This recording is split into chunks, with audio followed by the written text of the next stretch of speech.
Capítulo 5. El marqués de Longridge, que volvía a su casa en su carruaje, lanzó un suspiro de alivio de que la cena hubiera terminado. Fue de hecho la comida más aburrida a la que había asistido en mucho tiempo, pero pensó con satisfacción que consiguió sus propósitos. Sabía que el representante de la reina, Lord Middleborough, intentaba retirarse a fines del verano. Le preocupaba mucho que Lord Polegate fuera recomendado para ocupar tal puesto, el más alto del condado, y que no lo tomaran en cuenta a él, siendo propietario de la finca más grande del condado y cabeza de una familia que tenía 500 años de servir a la corona. Él era el más indicado sucesor como representante de su majestad, la reina Victoria. Era bien sabido sin embargo que la reina prefería como representantes suyos a hombres casados y de ser posible en edad madura. El marqués no respondía a ninguno de estos dos requerimientos. Sin embargo sabía que si contaba con el apoyo del actual representante, que había sido gran amigo de su padre, eso influiría de manera favorable en la reina. En cualquier caso Lord Polegate era muy impopular en el condado. El marqués había jugado con gran habilidad sus cartas. Cuando las damas salieron del comedor él llevó la conversación en torno a la renuncia del representante de la reina. «Lo vamos a echar mucho de menos», dijo, «aunque comprendo que el trabajo que significa este puesto es ya abrumador para usted». «Así es, hijo mío», contestó el anciano representante, «y la reina muy amablemente ha expresado su tristeza de que no pueda yo seguir desempeñándolo». Hubo una pausa. Enseguida el representante añadió: «¿Sabes, Welby? Como yo tenía tanta estimación por tu padre, me gustaría que ocuparas mi lugar». «Para mí sería un gran honor hacerlo, señor», contestó el marqués en tono respetuoso. «La dificultad reside», continuó el representante hablando con mucha lentitud, «en que no te has casado aún y la reina está siempre temerosa de que los hombres jóvenes, sobre todo cuando son tan apuestos como tú, se vean mezclados en algún tipo de escándalo». El marqués contuvo la respiración. Esto era lo que esperaba. «Yo sé que puedo confiar en usted», dijo en voz baja, «y que puedo contar con su discreción para que no diga a nadie lo que voy a contarle excepto a la reina Victoria si lo juzga conveniente, pero voy a casarme dentro de algunos meses». El representante de la reina lo miró asombrado.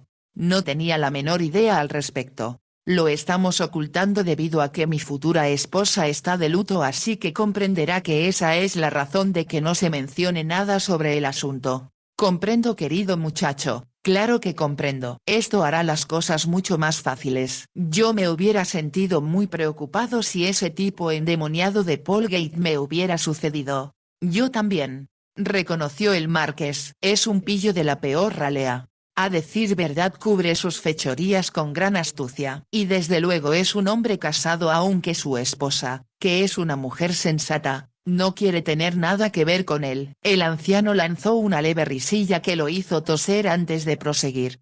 «Disculpa las ausencias de ella diciendo que sufre de mala salud, lo cual me imagino debe ser en cierto modo verídico. Una mujer casada con él debe sentirse en continua agonía». Se echó a reír de nuevo y repitió algunos rumores muy desagradables que circulaban sobre la conducta de Lord Polegate. El marqués casi no estaba escuchando, pero ahora mientras volvía a su casa se preguntó dónde iba a encontrar una esposa en los meses próximos antes del año nuevo. Para entonces, si ya había sido nombrado representante de la reina, nadie podría hacer nada si él seguía soltero. Al mismo tiempo le disgustaba mentir, y en todo caso estaba llegando a una edad en que sabía que era importante que tuviera un heredero. Y sobre todo si iba a ocupar no solo el cargo de representante de la reina en el condado, sino otras comisiones en la corte, necesitaría una esposa. Desafortunadamente le resultaba imposible pensar en una mujer soltera de la edad adecuada para convertirla en su esposa. Esto no era de sorprender considerando que él pasaba la mayor parte del tiempo con las bellezas sofisticadas, ingeniosas y fascinantes que habían convertido a Londres en la envidia de toda Europa. Era innegable que las fiestas ofrecidas por las bellezas, o que se organizaban en honor de ellas, eran muy agradables. Desgraciadamente las damas en cuestión eran todas casadas. El marqués no conocía ni siquiera a alguna viuda que fuera digna de ocupar su mesa, ¿Usar las joyas de la familia o ser la madre de sus hijos? ¿En dónde podré encontrar una esposa adecuada?, preguntó mientras los caballos viajaban a toda velocidad bajo la luz tenue del crepúsculo. Pensó que debía hablar con su hermana mayor del problema la próxima vez que ella fuera a Londres. De pronto se dio cuenta de que sus caballos reducían la velocidad. Pensó que lo hacían porque habían visto alguna vaca o alguna oveja que habían salido del campo cercano y se quedó atravesada en el camino. El carruaje se detuvo por completo. Escuchó las voces de los cocheros, a continuación la puerta se abrió y su lacayo dijo: «Discúlpeme milord, pero hay una joven que insiste en hablar con su señoría». «¿Qué es lo que?», empezó a decir el marqués. Antes que el lacayo pudiera contestar, alguien se había deslizado en el interior del carruaje y una voz joven y muy asustada le estaba suplicando: «Por favor. Por favor. Llévenme de aquí a donde sea, pero lejos de aquí, lo más pronto que le sea posible». El marqués miró a la recién llegada con asombro. A la luz de la linterna de vela fija en la parte del frente del carruaje pudo observar dos grandes ojos muy asustados y un pequeño rostro pálido enmarcado por cabellos rubios. Se dio cuenta de que la joven llevaba un vestido de noche muy poco usual en los caminos de la campiña a esa hora tan avanzada. Y cuando él iba a contestar, ella miró por encima de su hombro y se arrojó al suelo del carruaje con un grito de terror. «Escóndame, se lo suplico», imploró desde el fondo del carruaje. «Me devolverán con él y es un hombre perverso y depravado». Al decir ella eso, el marqués descubrió que había aparecido de entre las verjas abiertas situadas del otro lado del camino un lacayo de librea. Entonces se dio cuenta de que estaban frente a la finca de Lord Bolgate. El marqués miró a la muchacha tirada a sus pies. Con rapidez muy característica de él tomó una decisión y dijo a su propio lacayo: «Vámonos de aquí». La puerta fue cerrada y el lacayo saltó de nuevo al pescante. Mientras las ruedas empezaban a girar, la muchacha que estaba en el suelo del carruaje se inclinó hacia adelante para ocultar el rostro como si tuviera miedo de ser vista. Cuando pasaron frente a la entrada de la finca de Lord Bolgate, el marqués se dio cuenta de que al primer lacayo se le había unido otro. Los dos hombres miraban a un lado y otro del camino como si buscaran a alguien. Cuando los caballos se habían alejado ya un poco, el marqués dijo: «Ya no hay peligro ahora. Le sugiero que se siente junto a mí y me cuente qué significa todo esto». La joven levantó la cabeza y ahora él pudo ver con más claridad que era muy hermosa. De hecho era muy bella y evidentemente una dama que resultaba extraordinario que anduviera corriendo a mitad del camino perseguida por los lacayos de Lord Bolgate. El marqués extendió la mano para ayudarla a sentarse cerca de él. Sintió al tocarla que su mano estaba muy fría y que la muchacha temblaba de pies a cabeza. Él tuvo la impresión de que estaba tan asustada que sus dientes debían estar castañeteando, así que le dijo con voz tranquila,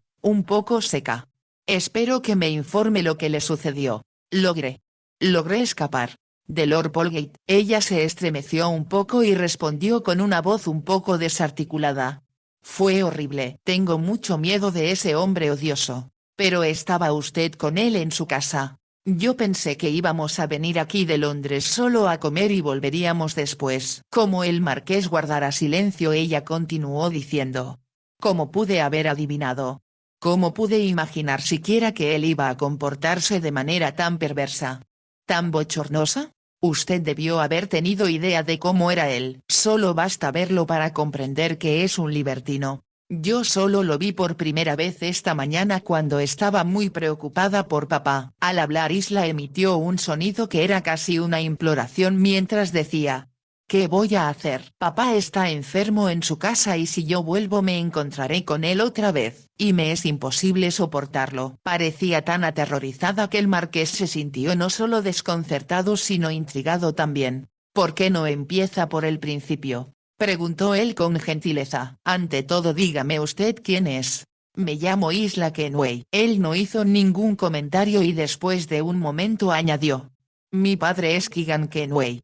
Tal vez haya usted oído hablar de él». «Por supuesto que he oído de él», exclamó el marqués. «Pero no tenía idea de que tuviera una hija». «¿Usted también trabaja en el teatro?». «No.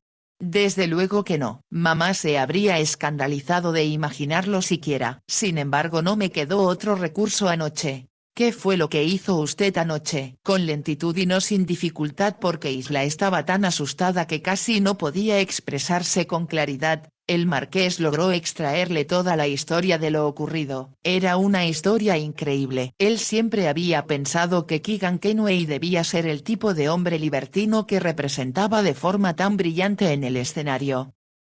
El que mantuviera celosamente al margen de su ambiente a una hija que nunca lo había visto actuar hasta la noche anterior le resultaba difícil de creer. Y sin embargo el marqués, quien siempre estaba dispuesto a mostrarse un poco incrédulo, descubrió que le era difícil no admitir que cuanto Isla decía fuera la verdad. Estaba tan genuinamente horrorizada por la conducta de Lord Polegate que sin lugar a dudas era tan inocente como parecía ser. Comprendió cuando ella relató con exactitud lo sucedido que ni siquiera comprendía plenamente cuáles fueron las verdaderas intenciones de Lord Polegate. Ella solo tenía una vaga idea de su proceder y que él intentaba besarla y obligarla a estar con él esa noche. Isla ciertamente había contestado con toda la veracidad que le era posible en las circunstancias a las preguntas del marqués. Cuando dijo al marqués cómo había logrado huir, añadió con desesperación: «Pero papá está en su casa de Londres. ¿Cómo puedo ir allí si Lord Polegate estará esperándome?» El miedo la hizo temblar y el marqués contestó: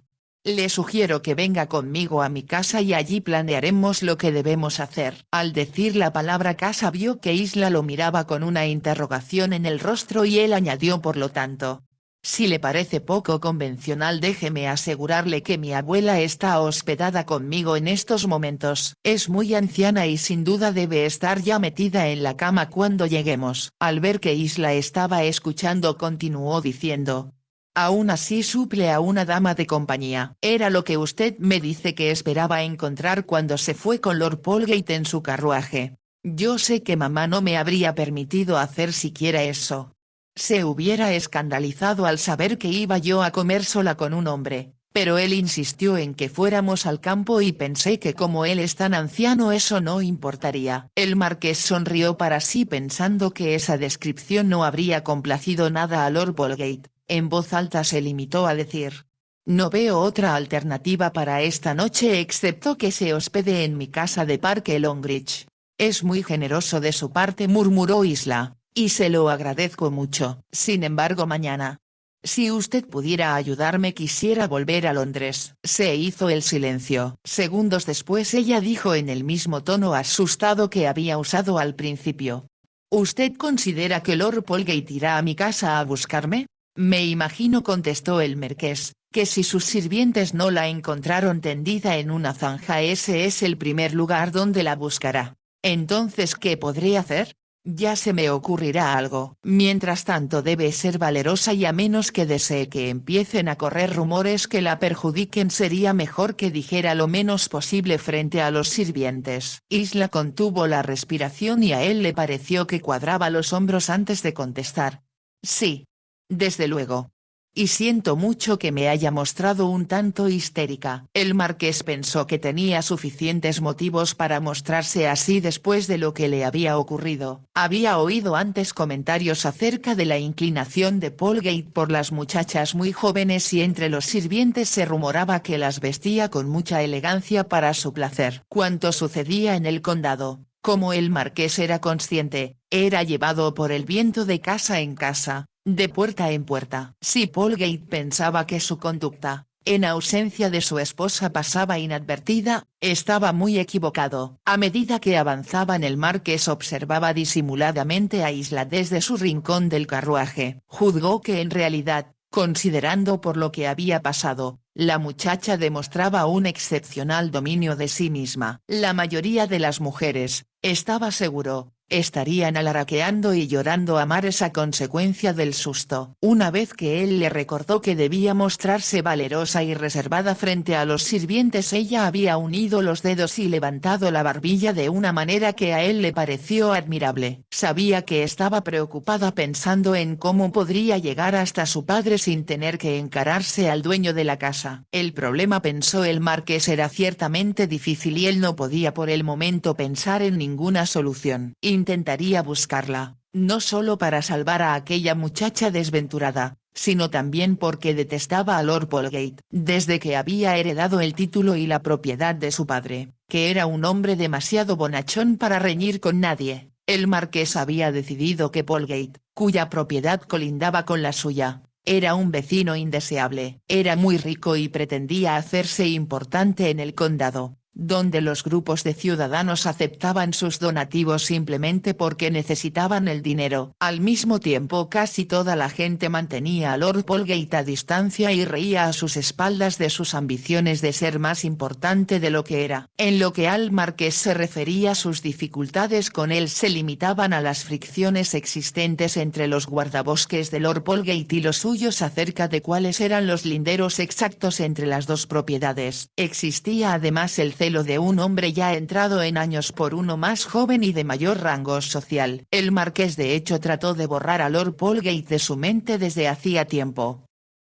Mas cuando surgió la cuestión de quién iba a ser el próximo representante de la reina en el condado, se prometió que Polgate no obtendría ese puesto a menos que él estuviera muerto. Pensó ahora con Isla temblando a su lado que allí tenía, en caso necesario, una historia con la cual podría destruir todo intento de Polgate por alcanzar popularidad en el condado. Un solo murmullo de él y lo que había ocurrido esta noche haría que toda mujer decente rechazara cuanta invitación le hicieran para visitar la casa Polgate. El marqués por lo tanto estaba dispuesto a recibir a Isla como huésped con los brazos abiertos. Llegaron a la suntuosa casa ancestral que había sido ampliada y redecorada por los hermanos Adam a mediados del siglo XVIII. Cuando Isla bajó del carruaje, el marqués se sorprendió al ver que lanzaba una exclamación ahogada. Él pensó que tal vez estaba sufriendo de algún dolor interno. De pronto se percató de que contemplaba con asombro la entrada rodeada de columnas con su alta escalinata exterior que conducía a la puerta principal y que había una expresión casi de incredulidad en su rostro.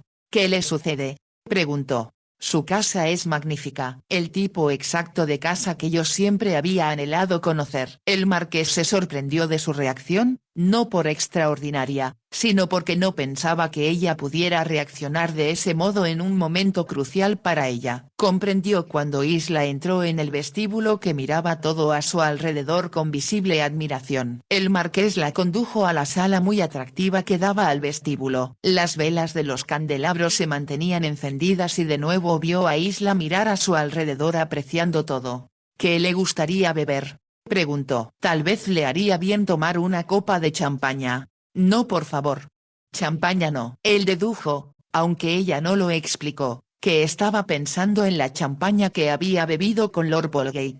«Sirva a la señorita una taza de café o de chocolate», ordenó al mayordomo. «Y yo deseo un poco de brandy». El marqués se volvió después de dar la orden para mirar a Isla con claridad por primera vez. Se dio cuenta mientras ella permanecía de pie casi en el centro de la sala, bajo uno de los grandes candelabros, que era tan hermosa como un bello sueño. ¿Cómo era posible que hubiera podido encontrar en el camino a una joven tan exquisita? De pronto advirtió que sus ojos estaban todavía temerosos. Cuando tomó asiento en la orilla del sofá como si sus piernas se negaran a sostenerla por más tiempo, sus manos continuaban temblando. Hasta ese momento sus pensamientos se habían distraído por el tamaño y la belleza de la casa del marqués. Ahora el problema de su difícil situación volvió a ocupar su mente. Cuando el marqués bajó la mirada a ella sintió que podía leer sus pensamientos. «No se preocupe», le aseguró. «Aquí está a salvo. Mañana decidiremos lo que podemos hacer respecto a su padre». «No traje conmigo ninguna pertenencia», dijo Isla, «excepto la ropa que llevo puesta y pertenece a Lord Polgate». «En ese caso lo que voy a hacer», dijo el marqués muy decidido, «es enviar un palafrenero a primera hora de la mañana a la casa Polgate para pedir su equipaje. Al mismo tiempo mi sirviente podrá devolver el que trae puesto ahora». Isla se quedó pensando por un momento. De pronto preguntó. «¿Milord no imagina que Lord Polgate lo obligará a que me devuelva con él?». «Eso», le aseguró, «es algo que no haría yo en ninguna circunstancia», respondió el marqués con firmeza. «Polgate se ha portado de forma bochornosa, como estoy seguro de que el padre de usted se lo dirá cuando haya mejorado. Por ahora será preferible que usted no se vuelva a ocupar de ese anciano». Ojalá pudiera hacerlo. Se hizo el silencio. Ahora en un tono diferente de voz Isla expresó.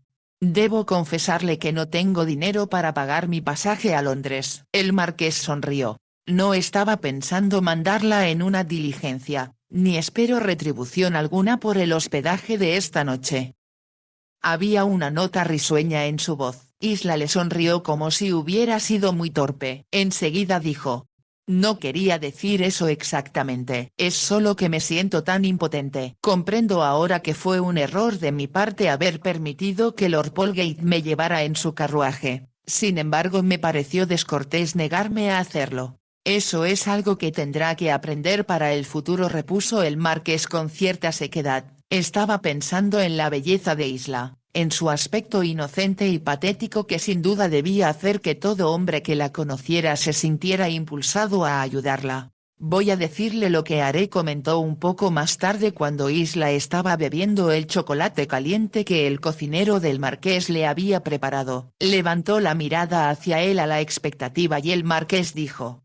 Mañana a primera hora enviaré a mi secretario a Londres para que investigue cómo sigue su padre. Llegará allí sin duda antes que Lord Polgate haya vuelto. Si está mejor quizá podremos trasladarlo a su propia casa sin que haya demasiado problema. ¿Oh, podríamos hacerlo? Preguntó Isla. Es lo que he ansiado hacer desde un principio, cuidar yo misma de papá. Y será lo que haremos. Cuando haya terminado su chocolate quiero que se vaya a dormir y trate de no preocuparse por nada. Lo intentaré, repuso Isla. Y gracias, mil gracias por ser tan bondadoso. Calló un momento antes de añadir.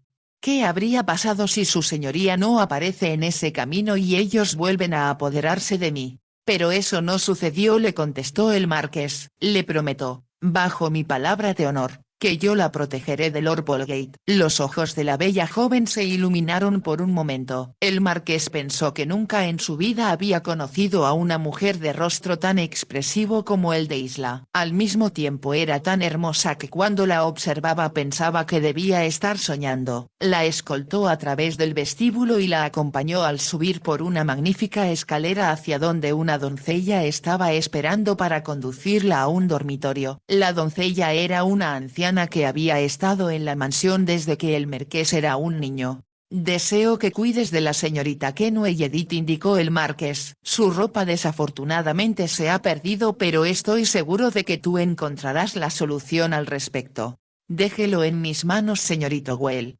Quiero decir, su señoría, ofreció Edith. El marqués extendió la mano hacia Isla. Edith cuidará de usted, dijo. Intente dormir. Mañana será mejor. Eso es lo que mamá solía decir, contestó Isla. Y gracias de nuevo, milord. Le estoy más agradecida de lo que podría expresar con palabras. Le hizo una reverencia y él se quedó observándola mientras ella se alejaba por el corredor junto a Edith. Se movía con tal gracia que sus pies apenas si parecían rozar el suelo. Era como si flotara en lugar de caminar. De pronto se dijo que era un fin en extremo inusitado para aquella velada. Por supuesto que se aseguraría de que ese cerdo de Polgate no volviera a poner sus lujuriosas miras en aquella desventurada muchacha. Al mismo tiempo, en tanto se dirigía a su propia habitación, se iba preguntando cómo era posible sacar a Keegan Kenway de la casa de Park Lane sin que hubiera una escena. Tengo que ayudarla de algún modo, se dijo antes de quedarse dormido.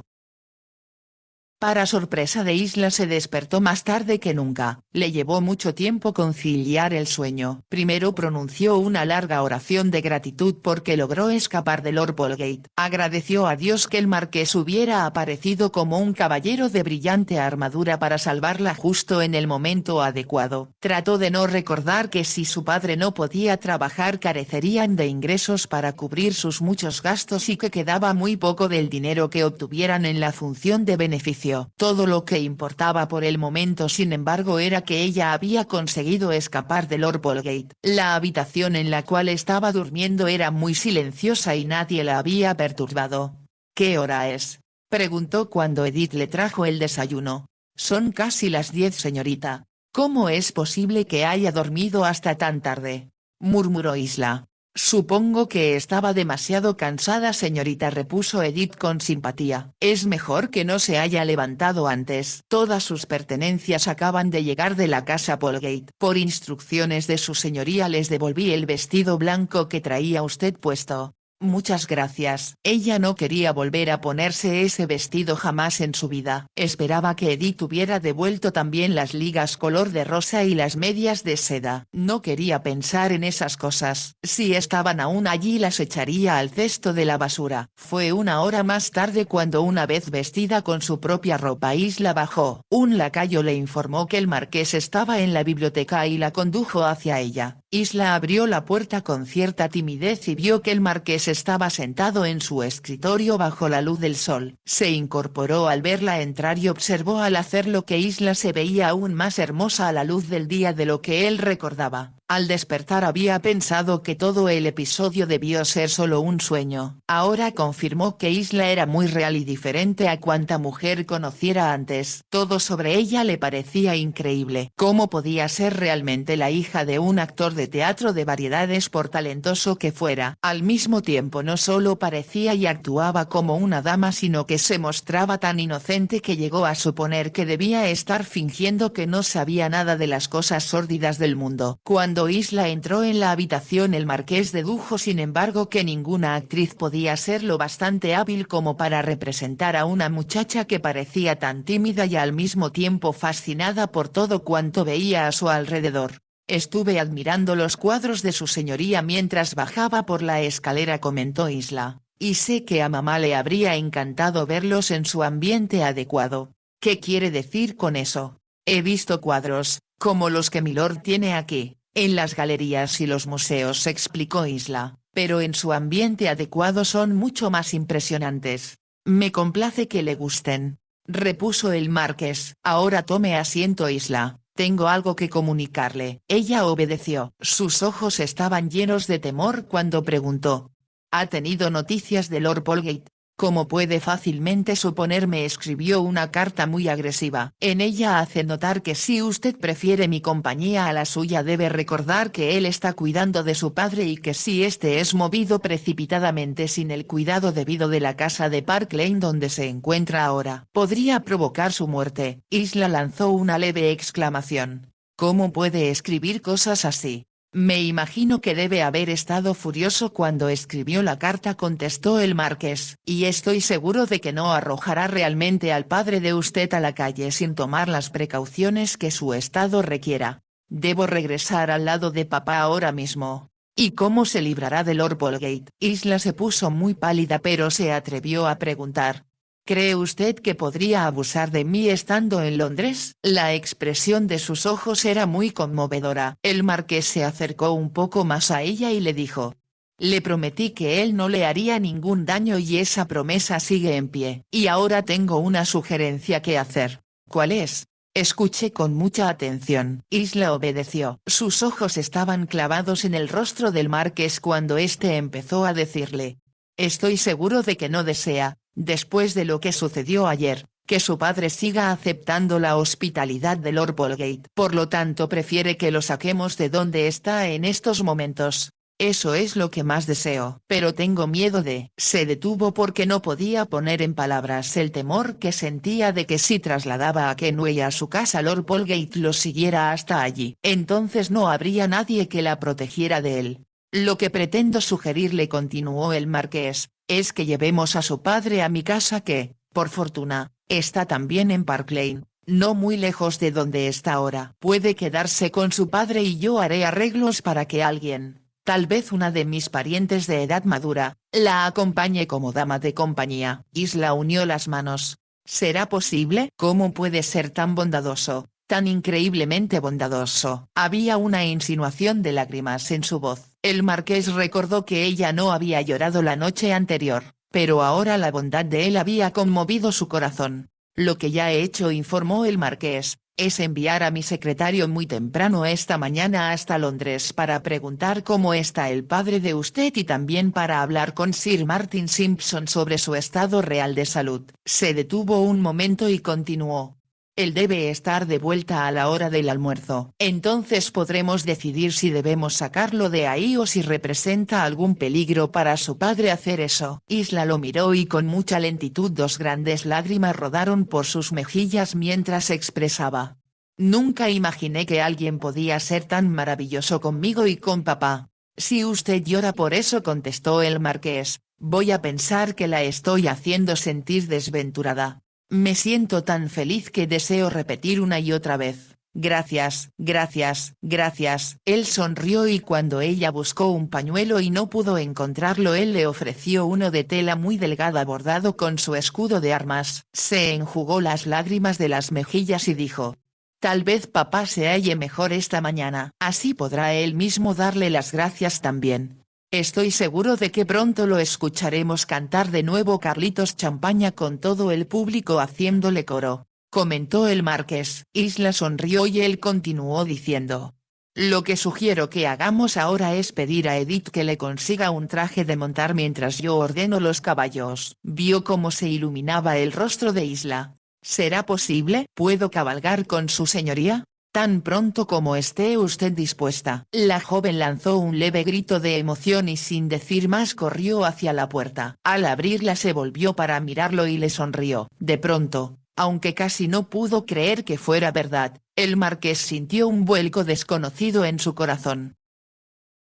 Hora y media más tarde, mientras volvían cabalgando hacia la casa, Isla comentó: nunca había disfrutado tanto de algo en la vida como he disfrutado de montar sus magníficos caballos. Sabía que Silverstone no solo era un caballo magnífico, sino que estaba perfectamente adiestrado para que lo montara una dama. Había estado un tanto temerosa de hacer el ridículo frente al marqués, no solo porque hacía tiempo no practicaba la equitación, sino también porque sus monturas nunca habían sido tan briosas como las del marqués. Sin embargo, Silverstone la conducía de forma tan perfecta que ella no tuvo un solo momento de inquietud. La belleza de la campiña, la magnificencia de la mansión solariega y la presencia del marqués mismo la hacían sentir que todo era irreal. No obstante, era lo más bello que había hecho en su vida. ¿Cómo es posible que me haya sucedido todo esto solo porque papá está enfermo?, se preguntó. De pronto sintió un repentino acceso de inquietud pensando que tal vez él no había mejorado como ella esperaba y que no podría volver al Oxford en mucho tiempo. Nos las arreglaremos de algún modo, se aseguró a sí misma para tranquilizarse, aunque sabía que iba a ser muy difícil. La voz del marqués interrumpió sus pensamientos.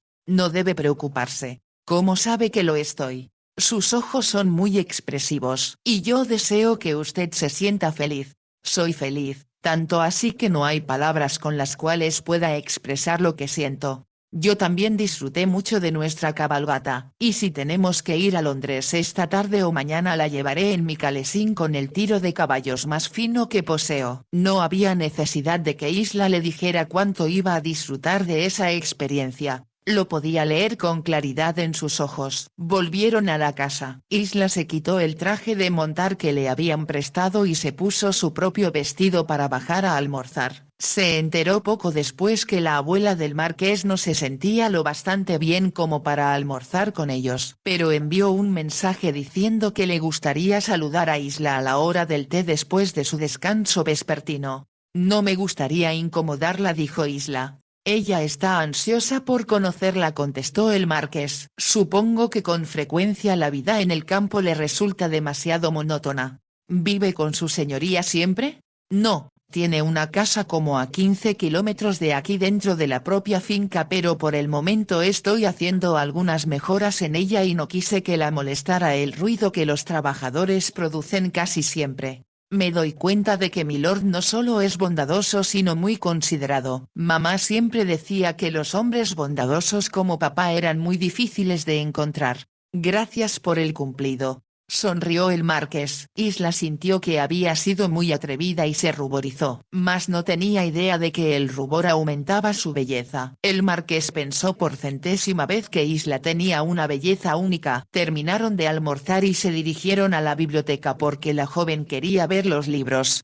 Algunas veces, dijo ella, cuando mamá y yo queríamos conocer la historia de una pintura en particular, Solíamos acudir a la biblioteca del Museo Británico y era muy emocionante buscar entre los muchos libros que ahí existen. Usted puede ver los libros que hay en esta biblioteca cuantas veces lo desee. La joven levantó los brazos al mismo tiempo que decía: me gustaría leer todos los libros que hay en ella. ¿Cuánto tiempo cree su señoría que me tomaría hacerlo? Unos 200 o 300 años, contestó el marqués en tono de broma. Entonces tendré que venir aquí como un fantasma. Rió Isla. El marqués se dio cuenta cuando ella sonrió que tenía un hoyuelo que no había advertido antes. Un lacayo entró en esos momentos en la habitación. Discúlpeme milord, pero el señor Browning desea hablar con su señoría. El marqués salió sin decir nada y ella infirió que el señor Browning debía ser el secretario que había ido a Londres a investigar acerca de su padre. Se quedó esperando presa del temor. Se puso de pie junto a la ventana para mirar hacia los jardines bañados por el sol. Había ciervos recostados a la sombra de los grandes robles y ella pensó en lo tranquilos y felices que se veían. Oyó que el marqués regresaba pero no se atrevió a volver la cabeza. Se quedó inmóvil, tensa, esperando escuchar lo que él tenía que decirle. El marqués se acercó y se quedó de pie junto a ella. Inesperadamente tomó la mano de Isla y la oprimió con fuerza entre las suyas.